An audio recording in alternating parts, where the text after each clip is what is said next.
कैसे अपने ही दोस्त की वजह से 60 आदमियों का कातिल पकड़ा गया। ये केस स्टडी किसी बॉलीवुड मूवी से कम नहीं है। जैसे मूवीज में स्लम से उठकर हीरो अपनी गरीबी को दूर करने के लिए क्राइम करता है, चोरी चकारी करता है और फिर वो इन्हीं गलत चीजों की वजह से एक दिन एक बहुत बड़ा आदमी बन जाता है, पर गलत कामों का result at the end negative ही होता है। सेम इसी तरह बांग्लादेश के एक सीरियल किलर की ये स्टोरी है। So without wasting a time let's discuss this case.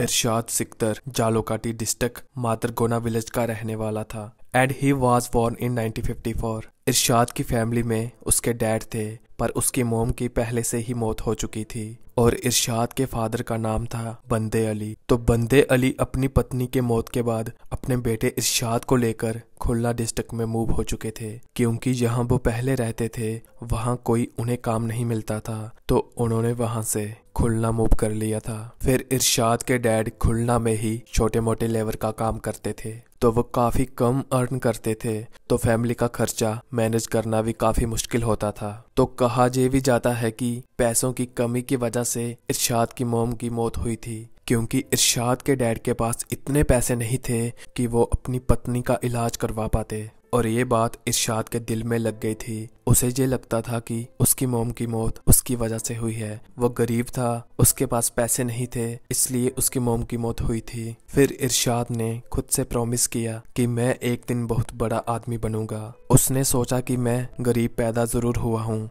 पर गरीब मरूंगा नहीं। फिर इरशाद ने काम करना शुरू कर दिया। उसने खुलना में ही छोटी मोटी जॉब करना शुरू कर दिया था। कहीं भी उसे कोई भी छोटा मोटा काम मिलता था वो कर लेता था। उसने लेबर से लेकर ठेला लगाने तक हर छोटा बड़ा काम किया था। फिर एक टाइम पे उसे लगा कि मैंने हर छोटा बड़ा काम करके देख लिया, पर इतने पैसे नहीं आ रहे जितने उसे चाहिए थे। तो फिर उसने रेलवेज में लेबर का काम करना शुरू कर दिया। थोड़े दिन काम करने के बाद उसके दिमाग में फिर वही बात आ गई थी कि ये सब करके मैं कभी भी अमीर नहीं हो सकता। फिर इसने कुछ लड़कों के साथ मिलकर एक गैंग बनाया और उन्होंने उस गैंग का नाम रखा था रंगा चोरा। फिर उसने रेलवे स्टेशन में अपने गैंग के साथ मिलकर पैसेंजर्स को लूटना शुरू कर दिया था, और पहली बार में इसने कुछ पैसे और ज्वेलरीज लूटी थी। फिर इसने कभी पीछे मुड़कर नहीं देखा। इसने कई महीनों तक उन लड़कों के साथ मिलकर लूटपाट करी। अब इसे यहाँ से काफी प्रॉफिट होने लग गया था। फिर इरशाद ने और कई सारे लड़के अपनी गैंग में शामिल करे, और उनमें से एक लड़का था नूर। नूर इस केस में सबसे मेन आदमी है, जो कि आपको आगे चलकर वीडियो में पता चल जाएगा।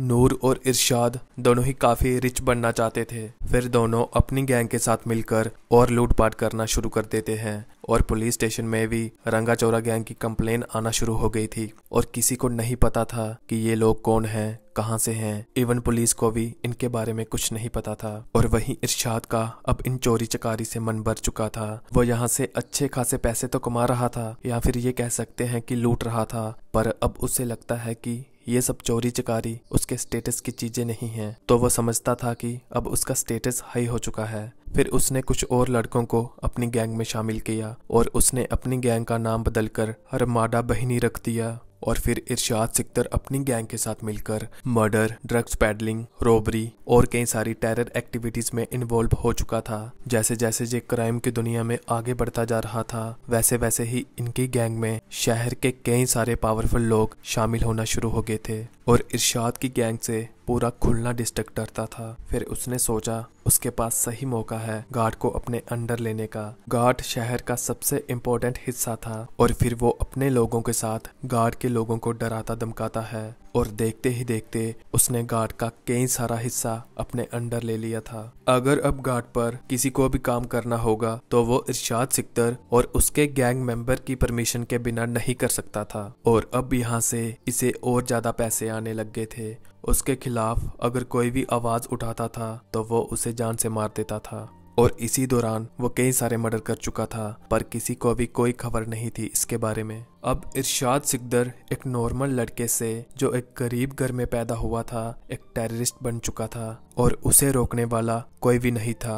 तब के टाइम मीडिया भी कम होती थी, आई थिंक होती ही नहीं थी। जो भी न्यूज वगैरह आती थी वो न्यूज़पेपर और रेडियो से ही आती थी, और किसी में इतनी हिम्मत नहीं थी कि कोई इरशाद के खिलाफ कुछ न्यूज में छाप सके। जब इंसान के हाथ में कुछ पैसे आ जाते हैं और वो भी गलत एक्टिविटीज की वजह से, तो वो आदमी अपनी पावर को और ज्यादा बढ़ाना चाहता है। है ताकि फ्यूचर में वो सिक्योर रह सके। जैसे मूवीज में आपने देखा होगा, जो गुंडे होते हैं अपनी इलीगल एक्टिविटीज और अपना स्टेटस क्लियर करने के लिए पॉलिटिक्स में चले जाते हैं। सेम इरशाद सिकदर ने भी बांग्लादेश में एक पॉलिटिकल पार्टी ज्वाइन कर ली थी और कई सारे लोग उसे सपोर्ट भी करते थे क्योंकि मैक्सिमम लोगों को उसके बैकग्राउंड के बारे में नहीं पता था और वैसे भी जो उसे सपोर्ट नहीं करता था उन्हें इरशाद के आदमी डरा धमका देते थे, तो मजबूरन उन्हें भी सपोर्ट करनी पड़ती थी। और फिर इलेक्शंस हुए और 2 बार इरशाद ने इलेक्शंस भी जीते थे। इलेक्शंस जीतने के बाद इरशाद अपनी पावर की हाइप पर था। उसे किसी का कोई डर नहीं था, कोई लॉ एंड ऑर्डर का, किसी चीज का उसे डर नहीं था। अब और ज्यादा वो पावरफुल हो गया था। अब जो उसका मन करता था वह वही करता था। लोगों से इलीगली प्रॉपर्टी पेपर्स पर साइन करवा लेता था। अगर कोई साइन करने से मना करता था तो वो उसे बेरहमी से मार देता था और वो उन्हें बेहद ही बेरहमी से मारता था। पहले इंसान को बोरे में डालता था और फिर उन बोरों को सीमेंट से भर देता था। उस इंसान का सिर्फ सर बाहर रखता था, फिर उसे शिप में ले जाकर नदी के बीचों बीच फेंक देता था और हाथ पैर तो वो इंसान हिला नहीं सकते थे और डूबने की वजह से उन सब की मौत हो जाती थी। सीमेंट के वेट के कारण उनकी डेड बॉडीज भी ऊपर नहीं आ पाती थी और किसी को कुछ नहीं पता चलता कि नदी में इतनी सारी डेड बॉडीज पड़ी हैं और अब खुलना के पूरे एरिया में उसकी परमिशन के बिना कोई परिंदा भी पर नहीं मार सकता था। इरशाद सिकदर के नाम से ही लोग कांपते थे। वो सिर्फ इलीगल एक्टिविटीज और लोगों का मर्डर ही नहीं करता था, वो कई सारी औरतों का जबरन शोषण भी करता था। वो इतना काइंडलेस आदमी था, अगर उन औरतों का पति उन्हें शोषण करने से रोकता था तो वो उन्हें उनकी बीवी के सामने ही गोली मार कर मार देता था और जो औरत उसे पसंद आती थी वो उससे या तो शादी कर लेता था या फिर उसे वो अपने घर पर काम वाली रख लेता था। और इरशाद की 6 बीवियां थी और जिन औरतों को वो अपने घर काम करने के लिए रखता था वो उनका भी जबरन शोषण करता था। Everything going good for him. उसके पास अब काफी पैसे प्रॉपर्टी थी। बचपन में जो उसने सपना देखा था अमीर बनने का, अब वो भी उसका पूरा हो चुका था। लोगों में उसका डर था और पॉलिटिकली भी वो बेहद पावरफुल था। जो भी उस टाइम ज्यादा पावरफुल पॉलिटिकल पार्टी होती थी वो उसमें शामिल हो जाता था जिससे उसकी पावर और ज्यादा बढ़ सके। और एक टाइम पे वो इतना ज्यादा पावरफुल हो गया था कि उसके खिलाफ आवाज उठाना तो दूर की बात, उसकी तरफ कोई नजर भी नहीं उठाकर देखता था। वो अपनी पॉलिटिकल पावर से कई सारे इलीगल काम करता था खुलना में और उसके आसपास के एरियाज में वो इलीगली मल्टीपल बिजनेस रन करता था और उसके साथ साथ उस इलाके के कई सारे टेंडर भी उसके अंडर थे। जो भी टेंडर उसे चाहिए होता था वो डरा धमका के अपने अंडर ले लेता था। इरशाद ने एक बार फिर से एक टेंडर के लिए अप्लाई करा था पर सामने से एक खालिद नाम के आदमी ने उसे टेंडर देने से मना कर दिया था। वो भी उसी पार्टी से जुड़ा था जिस पार्टी से इरशाद सिकदर जुड़ा था। तो इरशाद ने सोचा कि ऐसे डरा धमका के इससे टेंडर ले लूंगा, पर खालिद पर उसकी धमकियों का कोई असर नहीं होता। और ये बात इरशाद ने अपनी ईगो पर ले ली थी कि एक तरफ जहां पूरा इलाका उससे नजरें नहीं मिलाता और इसने टेंडर देने से मना कैसे कर दिया, तो इरशाद बेहद गुस्सा हो गया था। तो वह सीधे अपने बॉडीगार्ड नूर को लेकर खालिद के घर चला गया था। नूर जो मैंने पहले ही बताया था कि वो इस केस का सबसे मेन आदमी है। नूर और इरशाद रंगा चोरा गैंग के टाइम मिले थे और ये दोनों काफी अच्छे दोस्त थे। तो नूर अब इरशाद का बॉडीगार्ड था, तो दोनों खालिद के घर चले गए थे। नूर को लगा कि इरशाद खालिद को समझाएगा या फिर उसे कन्विंस करने की कोशिश करेगा, पर वहां पहुंचते ही इरशाद ने खालिद पर हमला कर दिया था। हमला होते ही खालिद अनकॉन्शियसली नीचे गिर गया था और अनकॉन्शियस कंडीशन में ही इरशाद ने पहले खालिद की चेस्ट की हड्डियां तोड़ी, फिर उसने खालिद की चेस्ट पर बैठकर चाकू से उस पर कई बार हमला किया और थोड़ी ही देर में खालिद की मौत हो चुकी थी। फिर उसने खालिद की बॉडी को घसीट कर खालिद की कार के पास ले गया था। इरशाद उसे उसकी कार में ही नदी किनारे ले गया था और उसने उस कार को धक्का देकर नदी में फेंक दिया था ताकि सबको यही लगे कि खालिद की मौत एक्सीडेंट से हुई है। और फिर अगले ही दिन पुलिस को कार और खालिद की डेड बॉडी मिल गई थी और वही नूर इरशाद का सबसे करीबी और उसका भरोसेमंद आदमी था। उसे लगा कि अब बहुत हो गया। उसने सोचा कि अब ये वो इरशाद सिकदर नहीं रहा जो मुझे रेलवे स्टेशन में मिला था। फिर नूर ने इरशाद की पार्टी के एक बड़े पॉलिटिशियन को ये बात बता दी थी कि इरशाद ने ही खालिद को मारा था और उसने सिर्फ खालिद को ही नहीं मारा, उसने 60 और लोगों को मारा था। और ये बात पब्लिकली भी लीक हो चुकी थी और लाखों लोग इरशाद के खिलाफ प्रोटेस्ट करने लग गए थे और पार्टी ने अपनी इमेज बचाने के लिए इरशाद को पार्टी से एक्सपेल कर दिया था। और फिर नूर ने पुलिस को जो इन्फॉर्मेशन दी उसे सुनकर सब शॉक हो गए थे।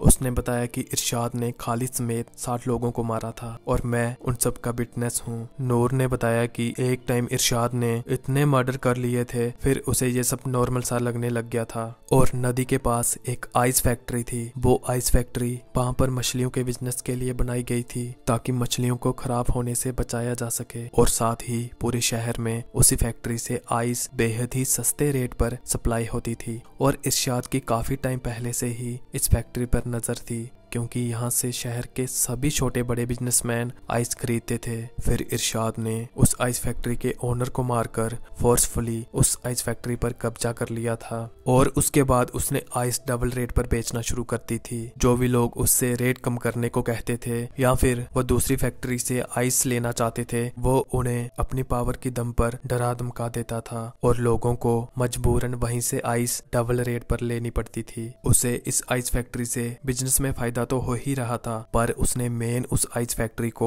लोगों की डेड बॉडीज ठिकाने लगाने के हिसाब से ली थी, क्योंकि उसने इतने सारे मर्डर किए थे तो उसे हर बार डेड बॉडीज को कहीं ना कहीं ठिकाने लगाना पड़ता था। तो उसे लगा ऐसे कभी ना कभी किसी को पता चल ही जाएगा, और वो अब लोगों को एक ही तरीके से मार मार कर बोर हो चुका था। तो फिर वो उस आइस फैक्ट्री को एक टॉर्चर रूम की तरह यूज करता था। फिर वो वहाँ कई सारे लोगों को टॉर्चर करता था और वो उन्हें बेहद ही बेरहमी से मारता था। कई बार तो वो उन्हें उसी आइस पर अधमरा हुआ छोड़ देता था और ठंड की वजह से उनकी मौत हो जाती थी, और फिर उन्हें मारकर उनकी डेड बॉडीज उसी आइस फैक्ट्री में ठिकाने लगा देता था। नूर ने और भी कई सारी इरशाद की पास स्टोरीज बताई। उसने बताया कि वह जब भी किसी को मारता था तो वो हमेशा मिल्क बाथ लेता था। वो मर्डर करने के बाद दूध से नहाना ही प्रेफर करता था। उसे दूध के साथ नहाकर काफी रिलीफ मिलता था। और इरशाद के जो भी करीबी लोग थे, जिस दिन वो देखते थे कि इरशाद दूध से नहा रहा है, उन्हें गैस हो जाता था कि आज ये किसी न किसी का मर्डर करके आया है। फिर पुलिस ने नूर के बयान के आधार पर इरशाद की आइस फैक्ट्री और घाट पर चले गए थे, तो उन्हें वहां से कई सारी इंसानी हड्डियां मिली थी, जिससे ये कंफर्म हो गया था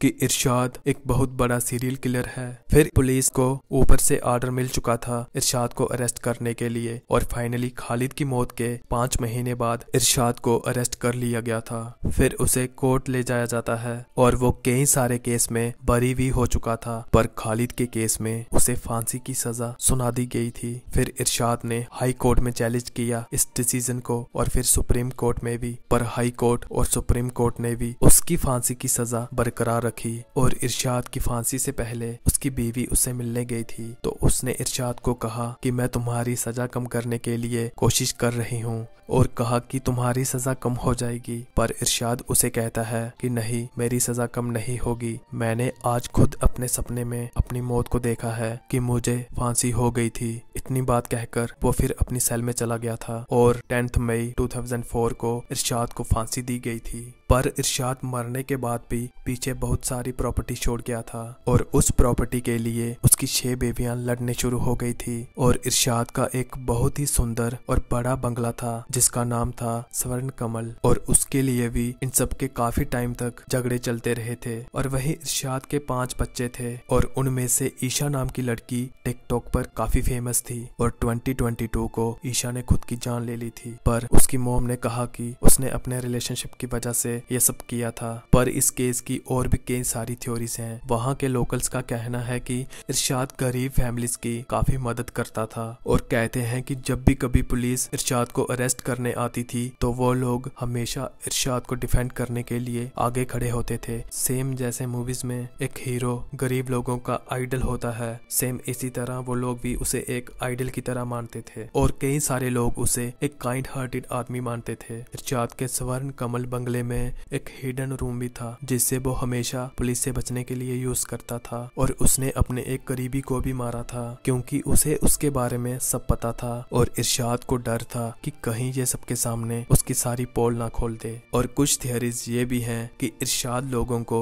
जिंदा नदी में फेंक देता था, और उसमें कई सारे क्रोकोडाइल होते थे और वो लोगों को जिंदा खा लेते थे। सो ये था बांग्लादेश के सबसे बड़े सीरियल किलर का case. I hope you will get the right information in this video. Case study करने में काफी एफर्ट्स लगते हैं and I hope you like this video. और कमेंट सेक्शन में कमेंट करके अपनी राय जरूर शेयर करना। For more true crime documentaries please do subscribe to me. और मिलते हैं किसी और नए केस स्टडी के साथ।